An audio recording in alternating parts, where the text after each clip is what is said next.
Hello friends, actor Kavin and மோனிகாவுடைய திருமணம் இன்னைக்கு நடந்து முடிஞ்சிருக்கு.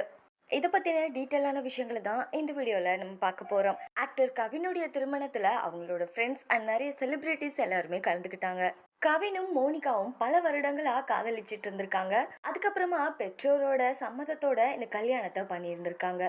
கவினுடைய காதலியான மோனிகா டேவிட் வேற யாரும் இல்ல, லாஸ்லியாவுடைய க்ளோஸ் ஃப்ரெண்ட் தானா. இவங்க லாஸ்லியா கிட்ட ஸ்டைலிஷ்டா ஒர்க் பண்ணியிருக்காங்களாம். கொஞ்ச நாளைக்கு முன்னாடி லாஸ்லியாவும் மோனிகா டேவிட்டும் ஒன்னா சேர்ந்து எடுத்துக்கிட்ட பிக்சர்ஸ் எல்லாம் சோஷியல் மீடியால ரொம்பவே வைரல் ஆச்சு.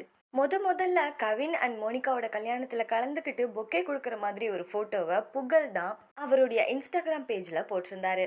அதுல புகழ் என்ன சொல்லி வாழ்த்திருக்காரு அப்படின்னா, உங்களுக்கு வாழ்த்துக்கள், எப்பவுமே நீங்க சந்தோஷமா ஒன்னா இருக்கணும் அப்படின்னு சொல்லியிருக்காரு. கவின் அண்ட் மோனிகாவுடைய திருமண வரவேற்பு சென்னையில் இருக்கிற ஒரு 5 ஸ்டார் ஹோட்டலில் கோலாகலமாக நடந்திருக்கு. இந்த வீடியோ பார்க்குற எல்லாரும் கண்டிப்பாக அவங்களுக்கு வெட்டிங் விஷஸை பண்ணுவீங்க. அதே மாதிரி நம்ம சேனல் சார்பாகவும் அவங்களுக்கு வாழ்த்துக்களை தெரிவிச்சுக்கிறோம். இதை பற்றி நீங்கள் என்ன நினைக்கிறீங்க அப்படிங்கிற உங்களுடைய கருத்துக்களை கமெண்ட் செக்ஷனில் கமெண்ட் பண்ணுங்கள். இந்த வீடியோ பிடிச்சிருந்தா லைக் பண்ணுங்கள், நம்ம சேனலை சப்ஸ்கிரைப் பண்ணி சப்போர்ட் பண்ணுங்கள். தேங்க்ஸ் ஃபார் வாட்சிங்.